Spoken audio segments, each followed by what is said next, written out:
Watch this video with your spouse before you quit your job and start a business. One of the top factors determining if a business succeeds or fails is spousal support. And not only that, you both need to be on the same page and have the right conversation.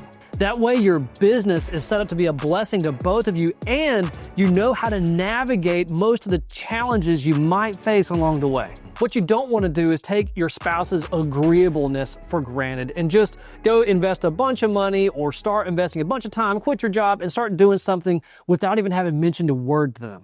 Even if it goes well, there's going to be some stressful times in your marriage. So it's much better to have that conversation to be on the same page. And that's what you're going to get in this video. So both of you watch this video together, and I'm going to give you some points on this spousal conversation. And real quick, if you don't know who I am, my name is Matt Pancarina. I also left a job, started a business, and became a huge blessing to me and my family. So now we help others do the exact same thing. So what you're going to get in this video is ultimately a conversation that's going to help you and your spouse feel secure. Because what it all boils down to, most of the time, whether it's a husband or wife that's starting the business, the other partner is going to struggle if they do not feel secure about the opportunity and what the other spouse is doing. And so these questions are all going to boil down to some version that starts with an S, that's going to be building up to having that security whenever you start, so that your family is okay and you are okay and your marriage is okay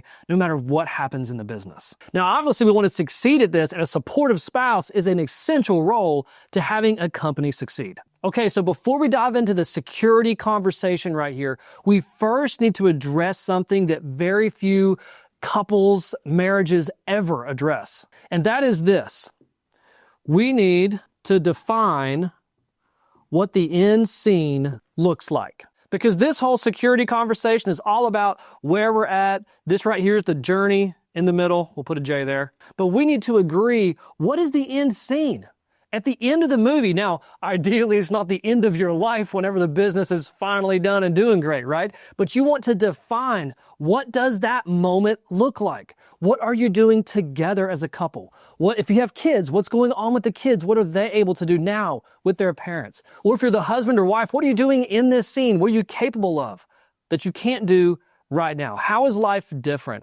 And how can you both be on the same page about what you want that fits together in your marriage? I know that one of the biggest things for me and my wife was she wanted to be able to stay at home and homeschool the kids. That was a huge deal. And for me as a man, I wanted to be able to provide her and our kids that opportunity. Yes, she could go have a job and make more money, but I wanted her to have that ability to stay home with our children. And not only that, but are you and your wife involved in church or in a religious organization or in the community in some form or fashion? And in this end scene, what are you doing? Are you going on mission trips? Are you funding projects? Are you allowing people that are less fortunate to now have a life that they otherwise couldn't?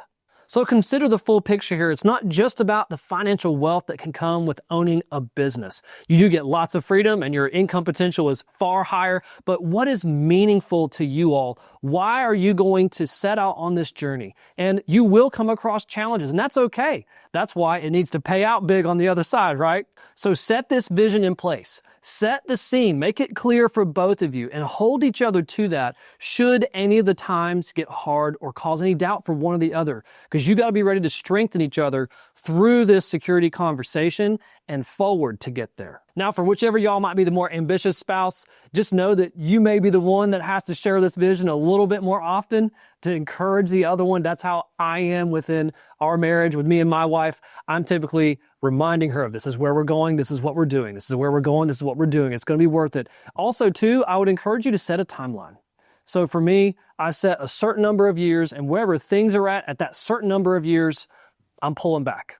Now, it doesn't mean that I'm quitting. It just means that I'm not going to be doing anything crazy new or crazy ambitious. It's just going to be where it's at. We're going to continue working and owning the companies, but still enjoying more of life along the way. So set the scene together as spouses, and that'll set a strong foundation. All right, so the first pillar of security that you all need to talk about here is stability. What stability essentially means is what stays the same.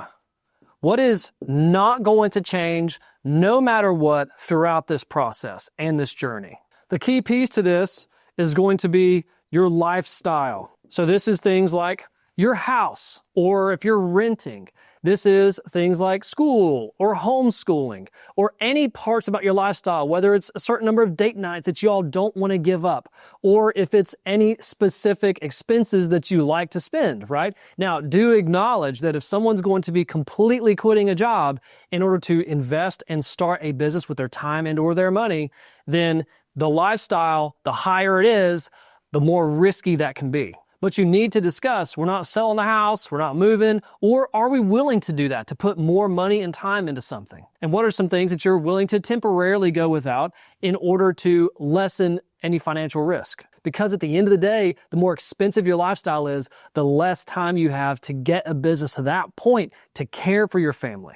And the other one of y'all may have a really great job that does cover your lifestyle. That's great. It's just you're now counting on that one job, right? And if anything were to happen to that one job while the other has left their job and started a business, then that's a risk you need to consider. And those considerations really lead to, with the stability, what income must you bring in order to make this work? And knowing that can actually help you with your business planning, because if you know your spouse's income, or if it's just you and you're the only income, you're going to go on savings or other funds at this time, you can now do some math to figure out what does that timeline look like, which really leads to the last one, which is how long can you sustain this level of stability? Sorry about said security up there. And so clarify that together. If you don't pause the video now, do it after. And once you do, that leads actually right into the next pillar of security. And this is your safeguards. This is simply, how do we stop this from destroying us, which is also called a stop loss. And this brings up a very important principle within business, and that is that whether you're going to be doing business with other people and you're going in with joint ownership, or it's just you and your spouse, or you're doing it together, or it's just you and your spouse is going to do their job or run the household, however it is, you still have to discuss in every one of those scenarios, what is the out? What is the point at where we're going to draw the line and say we gotta make some adjustments, or even we gotta stop? Now, something to consider in the context of safeguards and a stop loss is actually, should you, as the spouse that is starting the business, should you keep your day job? Is this business one that you can do on the side, or does your day job allow you the flexibility to do this business until it can take over that income? I can tell you with experience that people with jobs like professional sales roles or even contractor work, ones where you can have flexibility in your day to choose when you get to go, where you want to go, who you get to talk to. You can set appointments for your business and still go to those. It doesn't affect your day job. Those kind of roles, it doesn't need to be sales, it doesn't need to be in the contracting world. It can be any sort of role where you have flexibility during your day. Those ones allow you the ability a lot of times to keep your day job. Now, you may have to have a conversation with your employer about that. That's up to you, right? Do you want to do this without talking to your employer and just surprise them one day and leave your job? Or is this something where they can work with you a little bit and help phase you out? Or is it something that is a situation I haven't mentioned yet? And so if this is you right now, you need to define what's that point that you would leave that day job, because this is a great way to prevent loss from happening and to lessen your risk. But the dramatic downside is a deviation in focus, right? It's split in multiple directions. Sometimes it's a little less towards the job, right? And a lot more towards the business. But every ounce of focus that's not focused on the business increases the risk the business doesn't get the nutrients it needs in order to grow faster. So there's going to be a point where if you really want your company to do well, you need to let go of that day job. And as a caveat here, I say day job, you could have other kinds of work in different parts of the day. It's just your main thing. So if this is your family scenario, just pick that point where you would leave that job. Now, let's say you did leave your job to start your business, or you built it with a job and you left it and then the company goes through a hard time. Whatever the reason is, you need to figure out if and when you would pick up other work, whether that is to go back to a previous job or whether that is to do some other type of work. What's really neat is whenever you start your own business and you're initially getting revenue and it's starting to build, and if you do go through a hard time, technically you could just do more work in your business and make more money. And not only that, you now have the experience of building your own income, and you're much more capable if you did need to take any sort of side gig work or independent contractor work on the side and float yourself with that temporary work while building your main company. Now, obviously, it's not ideal to split your focus. It slows everything down, but if you had to, you could. Just define when you would do it. And now we need to consider the other spouse's work. You may or may not have a job. I'm talking to the other spouse here, husband or wife. You may have a job already and you're willing to do more. You would like to do less, obviously, maybe. You all need to talk through that. If any of these other stop-loss options get exhausted or are viable for any reason, what is the other spouse willing to do? Or the other reason that a spouse would take on more work would be to allow the other spouse or husband or wife to focus more on the business and speed up its trajectory towards success faster. So it's not always that these options are exhausted and the other spouse is run ragged and doing what they can. You could take on extra, obviously, in that scenario, but do you want to afford them more focus sooner? Now, I'm not saying that that is the best option for you all as a couple. That's why you all need to talk through this and go through the options and figure out how you would set your safeguards around your finances. And that really leads to the final point is, what money are you willing to use to do this? Because that's really the trigger for any of these stop-loss options. What this means is how much money and from where are you getting it that you would be willing to invest into this journey and making your business work? Is there a certain pot of cash you're going to set aside? What's that amount? And if that runs out, what happens then?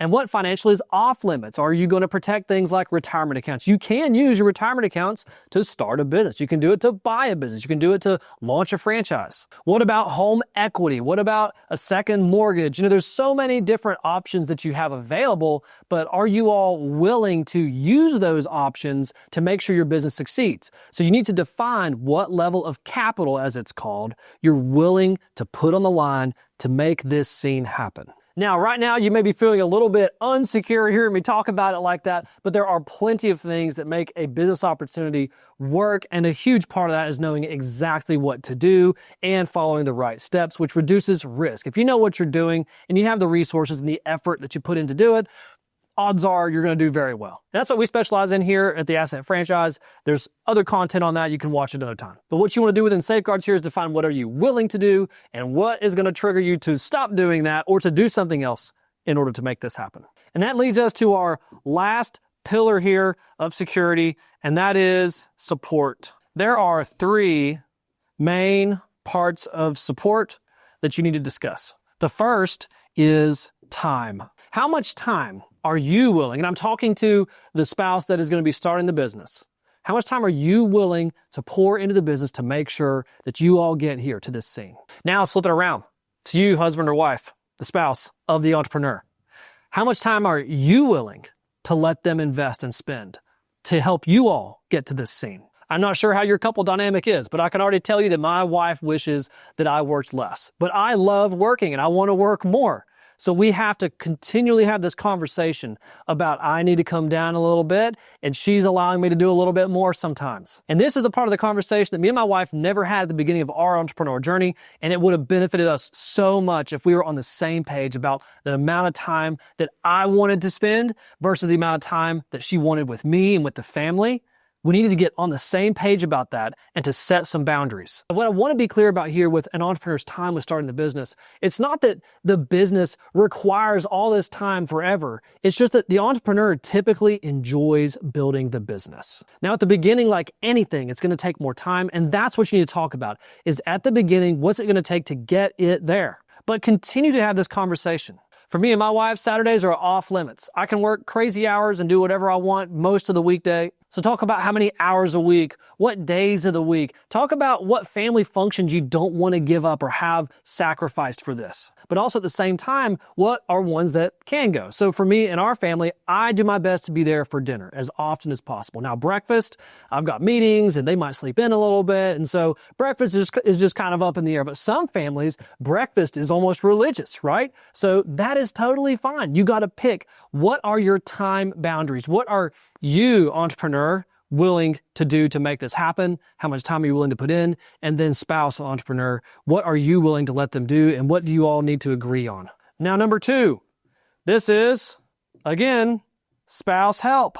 I can barely fit help on there. This is different from the safeguard situation where you may, Mr. or Mrs. Spouse, decide to pick up another job to help out your husband or wife who's starting the business. This is different than the safeguard situation where the spouse who's not starting the business may be willing to earn extra income through a job or more hours or whatever it is, or they're not willing to in order to have that safeguard while you're building the business. This is more, what is the spouse of the entrepreneur willing to do for the business and to directly support the husband or wife's efforts that is building the company. Because you got to face it, husband and wife teams that work very well together are almost unstoppable. Now, at the same time that we've done our companies, it's been basically me with a lot of prayer and learning and bruises along the way. And that's because I wanted my wife to be able to stay at home and focus on homeschooling the kids. And I don't want the company to depend on both of us should anything happen to one of us. Now, you can always work yourself out of a job, and that's kind of the goal of a business anyways, right? You don't want it to depend on you forever. So, Mr. or Mrs. Spouse, if you're going to be diving in and helping out with the business, make sure that the business ultimately at the end of the day doesn't depend on you. And that's the same for entrepreneur spouse.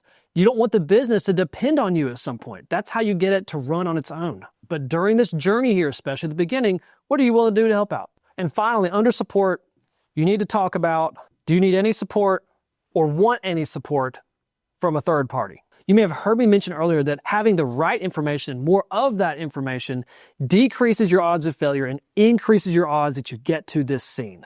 And that's why franchise brands like mine exist. For example, we take people who had jobs or were in the corporate world and help them transition with their own business, the exact same one that I built and owned. They just copy and paste that into their market and do exactly what I did. And we operate as a franchise, which is essentially a third party. Now, there's other things all over the internet, right? You've got online courses, you've got coaches, you've got so many different things that you can buy and you can check out and books you can read and conferences you can go to. So many things that you can do. Do you want help from a third party? What is the investment of that? What are the odds of success? You all need to talk about that. And if you think that a third party would help you feel more secure about making this leap into becoming your own boss as a whole family, becoming an asset owner. And when I say asset, I mean a building is an asset. That's also partially why we called our company Assett. But be sure that you stay on the same page about any third-party options that you want to do. Obviously, you can go cold turkey and do it all on your own and go with free stuff from the internet or books. But oftentimes, if you want to increase the odds of this scene and you actually want to make it happen much faster, like right here as opposed to right here, then third parties aren't a bad idea. If you want to see how we help you own a commercial cleaning company like I built, then check out the links down below. If you want to see if you're just generally ready to start a business and become your own boss, also check out the free readiness assessment down below. I hope that you actually paused this video throughout, or you're going to have this conversation after the video and go back through it together so that you can be set up to lay that secure